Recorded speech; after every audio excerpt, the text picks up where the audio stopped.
Buenas compañeros, ¿qué tal? ¿Cómo estamos? Este vídeo vais a ver que es un poco diferente a los que suelo subir en este canal, básicamente porque es un tema que nunca suelo abarcar. Es en cuanto a los deportes de contacto. La verdad que no sé si es un vídeo que vais a apoyar, no sé si os va a gustar, no sé si le vais a dar manita arriba, pero bueno, lo que quiero intentar es aportar mi pequeño granito de arena para que intentemos trabajar de una forma un poco más eficiente. Bien, lo que voy a hacer es analizar 5 pequeños errores que yo he visto muy de cerca durante mi trayectoria en este deporte y básicamente lo que quiero hacer es aportar una alternativa para que podamos trabajar de forma más eficiente. No quiero que este vídeo se tome como una crítica a esta manera de trabajar, sino más que nada intentar aportar una visión un poco diferente y una visión un poquito más eficiente. Bueno, sé que este tema suele ser bastante controvertido porque ya me ha pasado en otras ocasiones, entonces todo lo que voy a decir en este vídeo, como suelo hacer en todos los vídeos, va a estar apoyado y tenéis toda la bibliografía en la descripción de este vídeo. Así que nada, sin más, vamos con ello. Hay una cosa que solemos ver de forma muy repetida y que es muy característica en los deportes de contacto, y es que para mejorar nuestra capacidad cardiovascular lo que hacemos es correr, correr y correr. Correr largas distancias y correr durante mucho tiempo con una intensidad que es baja. Bien, desde mi punto de vista esto no es nada interesante, y es que lo que hacemos es perder muchísimo tiempo de carrera continua con una baja intensidad, y es un tiempo que podemos dedicar de forma perfecta a trabajar de forma específica nuestro deporte en concreto, es decir, practicar con el saco, sparring y en definitiva trabajar de forma concreta, algo que nos va a hacer mejorar en competición. Bien, además de eso es que está demostrado que trabajar de forma interválica y con una alta intensidad mejora nuestra capacidad cardiovascular de forma más rápida invirtiendo menos tiempo. Entonces, desde mi punto de vista, creo que lo óptimo es reducir ese tiempo de carrera y en lugar de trabajar con largas distancias y con una baja intensidad, trabajar de forma interválica, como explico en este vídeo, y trabajar con muchísima intensidad. Como digo, por ejemplo, trabajar con intervalos tipo SIT, que explico en este vídeo, nos ayudará a mejorar nuestra capacidad cardiovascular y sobre todo es que invertiremos menos tiempo y podremos dedicar ese tiempo a trabajar de forma específica en el deporte en el cual nosotros queremos mejorar. Por lo tanto, deja de trabajar con carrera continua con una baja intensidad y céntrate en el trabajo interválico de alta intensidad.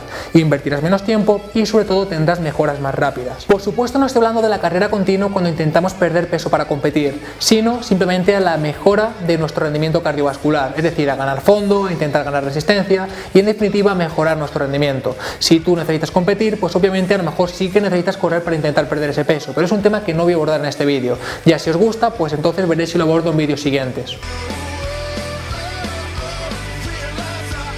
Un error muy frecuente que solemos ver en los gimnasios es que no solemos trabajar la propiocepción de muñeca ni tampoco la fuerza específica del compartimento anterior y posterior del antebrazo. Es decir, sabemos que el antebrazo se encarga de estabilizar la muñeca, por lo tanto si trabajamos el antebrazo con todos los gestos que éste es capaz de realizar, en definitiva podemos tener una muñeca mucho más estable y cuando golpeemos disminuiremos el riesgo de lesión. Bien, es importantísimo que entendamos este vídeo, es fundamental que trabajemos el antebrazo de forma directa. Normalmente, ¿qué es lo que solemos hacer? Simplemente vendamos la muñeca, simplemente vendamos la mano y si nos duele lo que hacemos es apretarla más fuerte. Bien, esto al final lo que es una muleta y es nosotros efectivamente tendemos a tener la muñeca más estable, pero lo que hacemos es debilitar los músculos que se encargan de estabilizarla y por lo tanto a largo plazo lo que produce son lesiones. Mi consejo, trabaja el antebrazo de forma directa, flexo-extensión, abducción-abducción, movimiento de dedos, rotación y en definitiva todos los gestos que éste es capaz de realizar. Con ello evitarán muchas lesiones.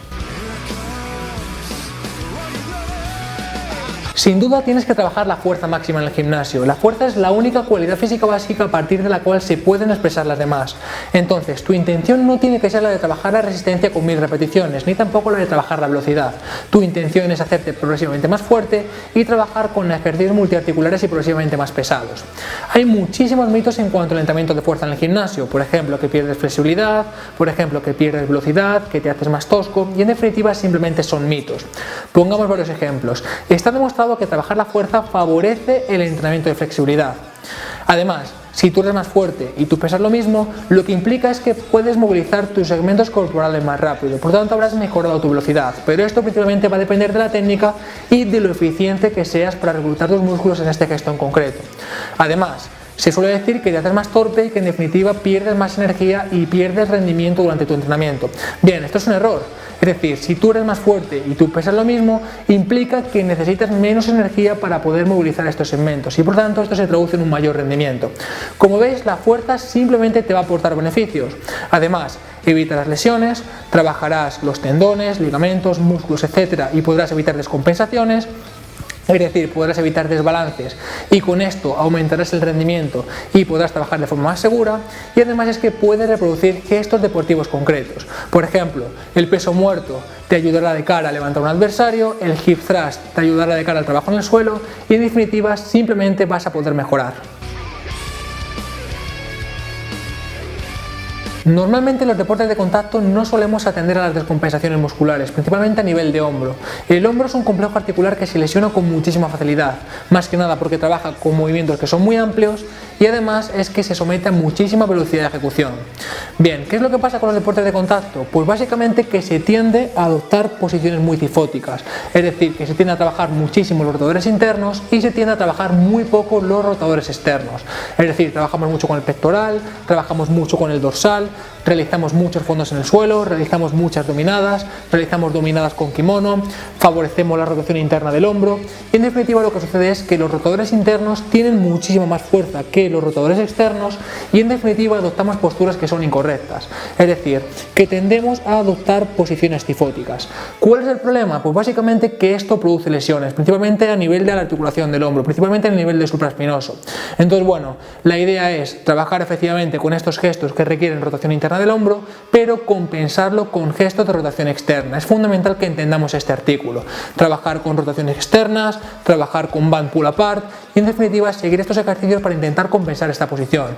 Y sobre todo además trabajar la elongación de estos rotadores internos para que de esta forma podamos evitar lesiones y de esta forma no nos lesionemos por descompensaciones musculares. Sin duda hay un error que se repite muchísimo y es que abusamos mucho de los estiramientos estáticos o posiciones muy mantenidas.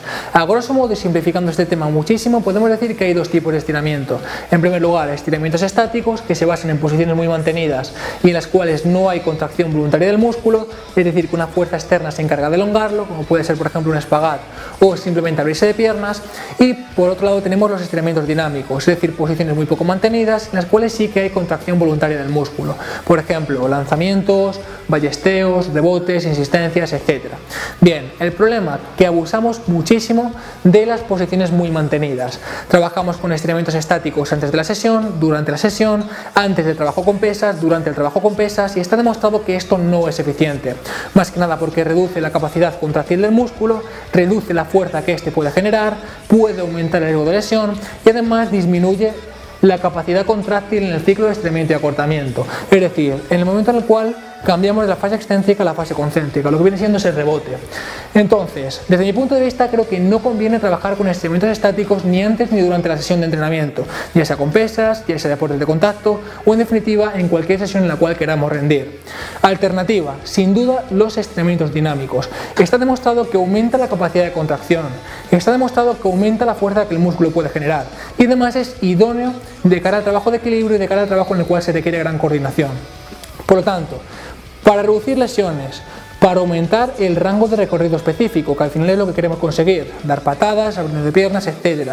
Y sobre todo para no disminuir nuestro rendimiento y para que no nos lesionemos durante este proceso. Cambia los estiramientos estáticos y sustitúyelos por estiramientos dinámicos. Si después tú quieres trabajar de forma específica tu flexibilidad, trabájalo en una sesión que sea aparte. Bueno compañeros, esto es todo lo que quería comentar. Espero que os haya gustado, espero que os sirva y bueno, sé que en realidad a la mayoría no os va a servir porque no creo que lo practiquéis, pero espero que al menos os haya parecido curioso.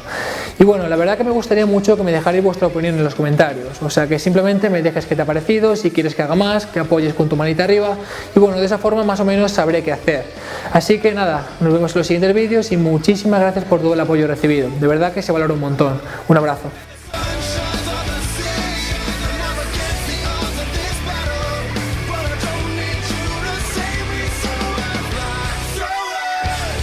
Until you